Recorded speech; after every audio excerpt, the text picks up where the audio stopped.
Hello all and welcome to WFRV Sports Plus. I am your host, Brianna Reinhart.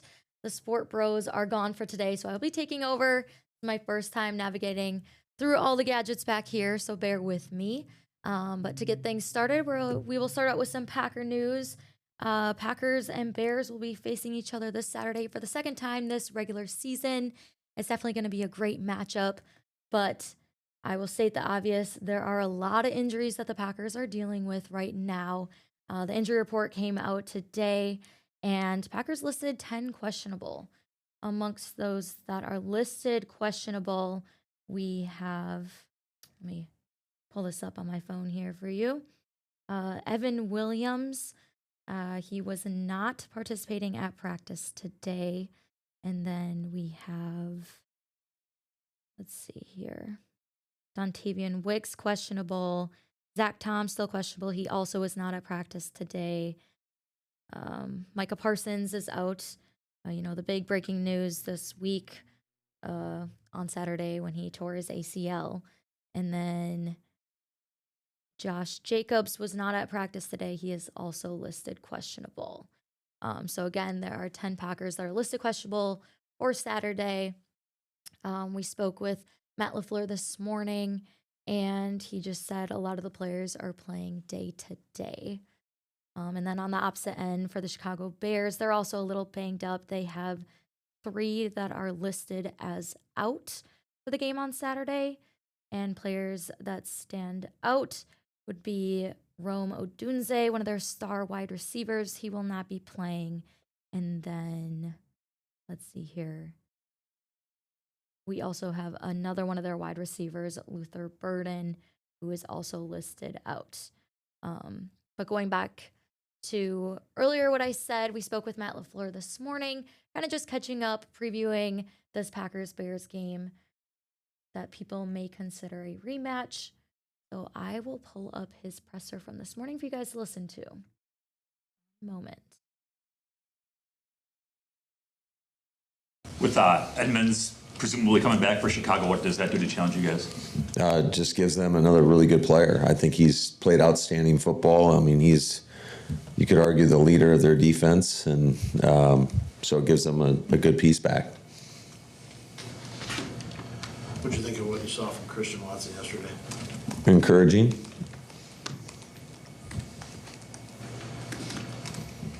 How much, what do you need to see today to be further encouraged?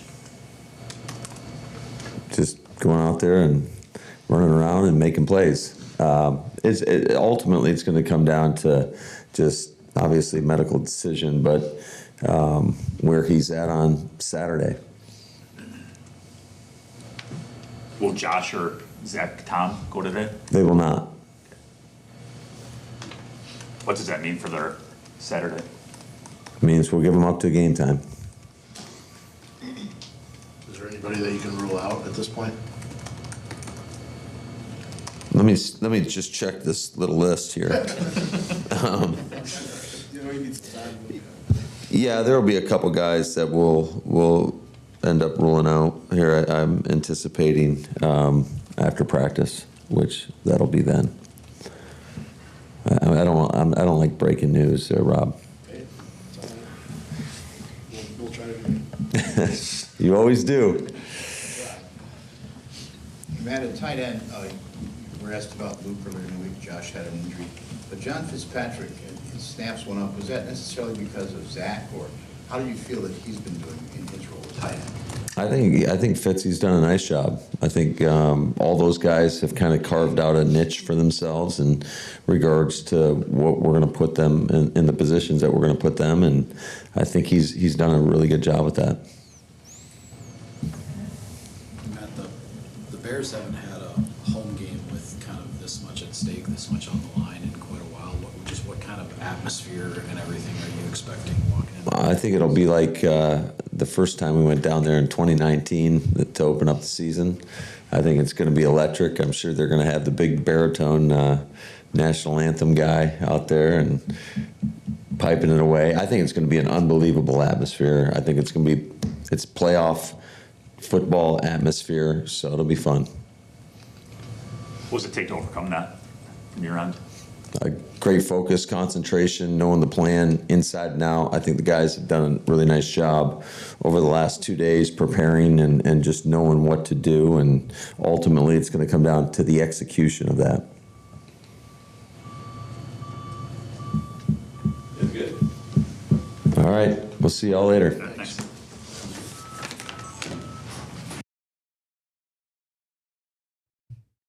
All right, there was Matt with your update on the Packers-Bears game. And I will say there is a lot kind of at the fight for this game. Both teams are still in that battle for the NFC North crown. Last time they faced each other, Packers beat the Bears, which put them atop the NFC North standings.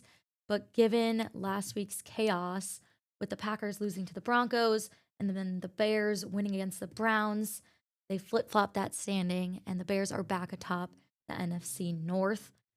So in the locker room today, I was able to ask a few of the players what they're feeling and if there's any extra motivation going into this game, still fighting for that NFC North crown. I spoke to Keyshawn Nixon, Matthew Golden, and Xavier McKinney. I will pull up sound from them today. Coming up now. Here we are late in the season. The games mean more than ever. What's your mindset attacking a team that you saw just a couple of weeks ago? Just looking back at the last game we played, just the small details where, we probably didn't finish some drives. Looking back at that, trying to figure out what we could do different this game to go down there and execute in the red zone. Most of all, it's just about being confident, going out there as an offense, just being confident in what we could do and going out there executing. How much healthier are you now than that game? You didn't get a ton of snaps. So you promised to play a much larger role, I imagine. I'm definitely feeling better, man. Just something I had to deal with through the season. Obviously, it was my wrist. I do everything. I catch, I block, I got to do everything with my wrist. So, I'm definitely in a better spot, and, I'm more confident in what I can do when I'm on the field. Does your job change in any way without Micah? A lot of guys at the start of the year talked about covering for less time than they were accustomed to. Do you just revert back to what you were used to before?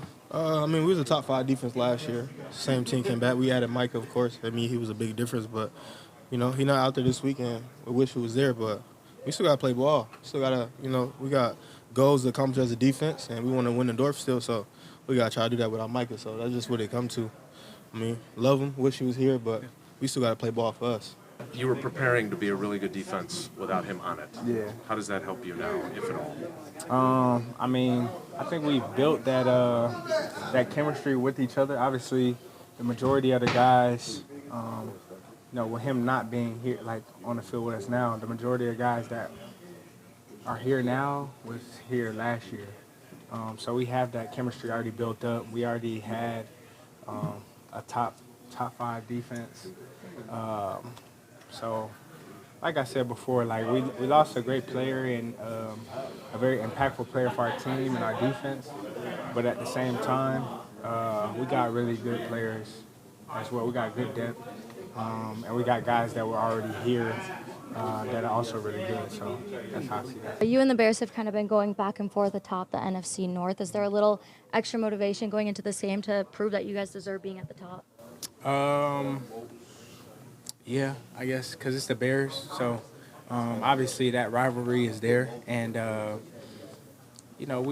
it's tense.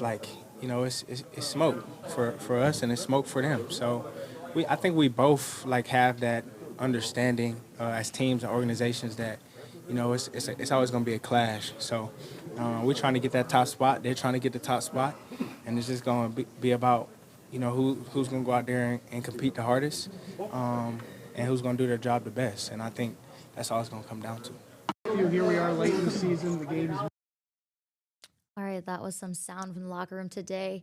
Another consistent message that players were telling us in the locker room today is, despite the loss of Micah Parsons, every single one of these players deserves to play, and they're all just as worthy and can make just as big of an impact. So they don't seem too nervous heading into their second game against Chicago in this regular season. And again, this primetime matchup will happen at 7:20 p.m. on Saturday in Chicago. So it'll be a little different atmosphere than the first time that the Packers met with them in Lambeau Field. I think it's time to take a quick break. And when we come back, I will switch gears over to high school sports and touch up on some of our exceptional athletes in the area.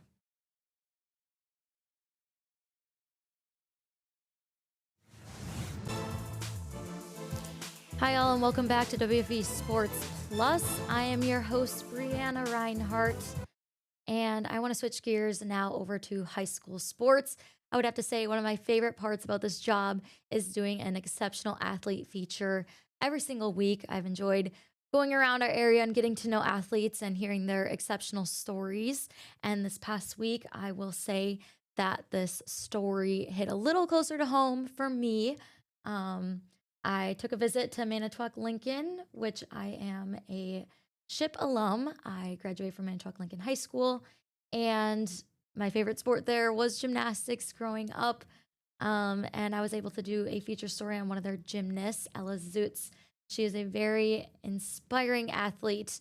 I came to learn that she lost her foot as a child, and she's faced a ton of adversity growing up. And one thing that really helped her gain confidence, in her life was just being in the sport of gymnastics. So I will toss things over now to her story so you can learn more about Miss Zutz. In a sport built on precision and balance, one Manitowoc Lincoln gymnast is proving that limitations don't define potential. For senior Ella Zutz, gymnastics has been more than just a sport. It's been a life-changing source of strength and confidence. Long before she ever hit the competition floor, Ella was learning how to navigate life after losing her foot as a child. I had a foot accident when I was 2 years old, and I was taken to the ambulance to Children's, and I had a surgery every day for 2 weeks, so 7 surgeries. And that's where the transforming power of sports began. After I learned to re-walk and everything, my parents put me in gymnastics, just get going and see where I could go. On a team with a small roster and big expectations, Ella has become the daily reminder that sports can shape who we are and what we believe we can do. What keeps me motivated is just how far I've come. I wouldn't have ever thought I'd be able to do this, but I worked hard to get here. And there's one event where that confidence shines the most: floor. I feel like I can just show off myself and dance around, and it's just you're locked in the moment once the music starts playing. Seeing her on floor from a freshman to a senior, she's showing it off, dancing, and it's really fun to see. Other teams may double take when they see her compete, but to her teammates, she's just Ella. Strong, confident, and unbreakable. For us, it's kind of oh, Ella doesn't have a foot. And when we go to other gyms and other spaces, it's kind of all eyes are on her, and then you kind of sit back and realize what she is doing is truly amazing. She's the kind of athlete who proves how powerful sports can be in shaping a person's life. There's gonna be mean people, there's gonna be people who tell you you can't do things, but just trust yourself and know that you can. That whole idea of you can do anything as long as you put your mind to it, and I think that's what she's going to leave behind with her teammates that aren't graduating this year, and then for the future, when we do youth clinics and they see Ella out there doing things, I think that is just so inspiring as well. For Manitowoc Lincoln, Ella is more than a steady teammate. She's proof of showing up, working hard, and inspiring those around her. Reporting in Manitowoc for High School Sports Extra, I'm Brianna Reinhart.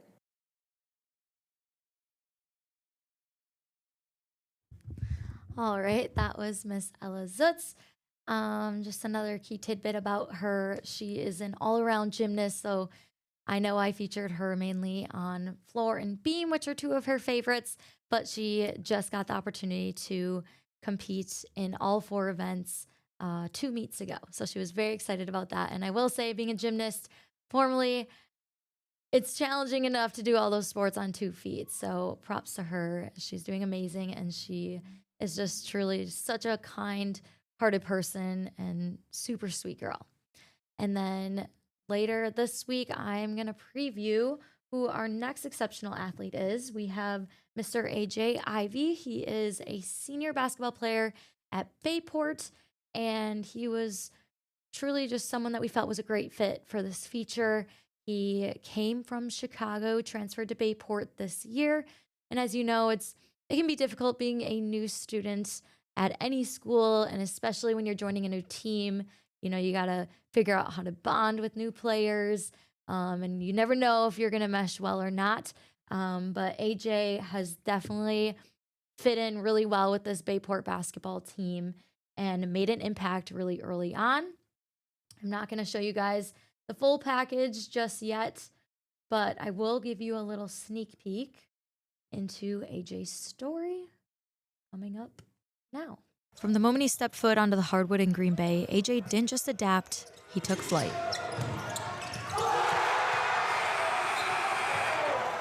His impact was immediate. A game-winning buzzer beater against Stevens Point in the Pirates' season home opener. It was crazy. We called timeout. We all wanted AJ to get the ball. We all trusted him. He's made these shots before, and once he hit it, it was unbelievable. We all ran the court, and it was just a great moment. Called a timeout to get him back into the game, set up a play for him to just go 1-4, and he knew what he was going to do. Before he even got the ball, he actually talked to Coach Jerks about what he was going to do, and he knew he was going to pull up and hit a shot and had it in his mind, and I think the visualization in his head helped him make that shot. All right, that was AJ Ivy, and to catch the rest of his story, make sure you tune into our High School Sports Extra show, 10:30 p.m. on Saturday. We do a feature like this every single week. So if you know of any exceptional athletes in the area, whether they excel on the court, in the classroom, or just a great leader, please make sure to reach out to us. We would love to cover them and share their story. You can share their name and then a little snippet about who they are and why they're inspiring. You can send me an email at breinhart@nextstar.tv. And that is BREINHART at next, NEXSTAR.TV. But as for now, that will wrap up Sports Plus today. And we look forward to another show coming up in the future. Have a great night, everyone.